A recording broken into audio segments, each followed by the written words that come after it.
There's a chart I saw recently that I can't get out of my head. A Harvard business professor and economist asked more than 5,000 Americans how they thought wealth was distributed in the United States. This is what they said they thought it was.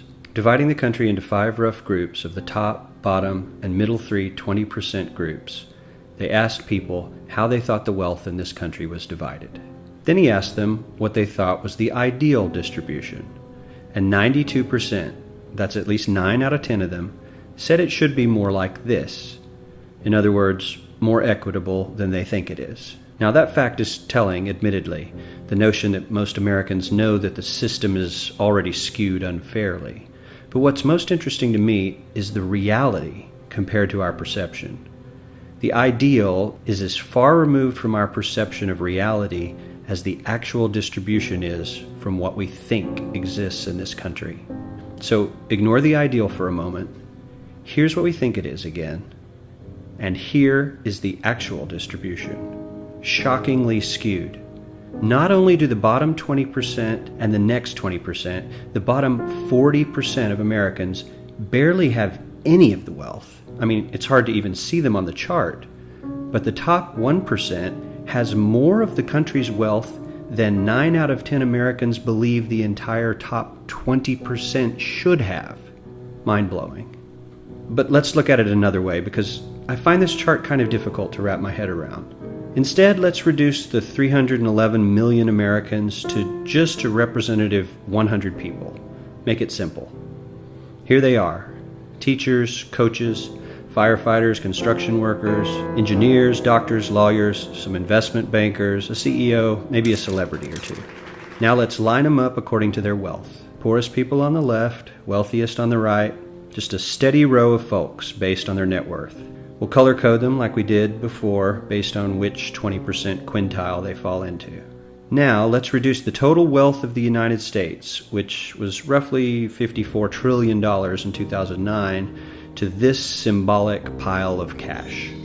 And let's distribute it among our 100 Americans. Well, here's socialism, all the wealth of the country distributed equally. We all know that won't work. We need to encourage people to work and work hard to achieve that good old American dream and keep our country moving forward. So, here's that ideal we asked everyone about. Something like this curve. This isn't too bad. We've got some incentive, as the wealthiest folks are now about 10 to 20 times better off than the poorest Americans. But hey, even the poor folks aren't actually poor, since the poverty line has stayed almost entirely off the chart. We have a super healthy middle class with a smooth transition into wealth. And yes, Republicans and Democrats alike chose this curve. 9 out of 10 people, 92%, said this was a nice, ideal distribution of America's wealth. But let's move on. This is what people think America's wealth distribution actually looks like. Not as equitable, clearly, but for me, even this still looks pretty great. Yes, the poorest 20 to 30% are starting to suffer quite a lot compared to the ideal, and the middle class is certainly struggling more than they were, while the rich and wealthy are making roughly 100 times that of the poorest Americans, and about 10 times that of the still healthy middle class. Sadly, this isn't even close to the reality. Here is the actual distribution of wealth in America. The poorest Americans don't even register. They're down to pocket change, and the middle class is barely distinguishable from the poor.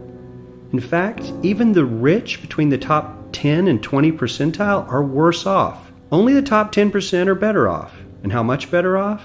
So much better off that the top 2 to 5% are actually off the chart at this scale.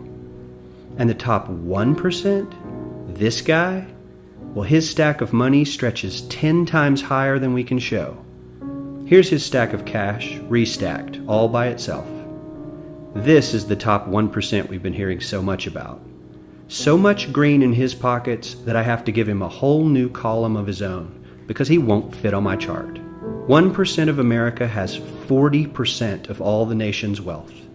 The bottom 80%, 8 out of every 10 people, or 80 out of these 100, only has 7% between them. And this has only gotten worse in the last 20 to 30 years.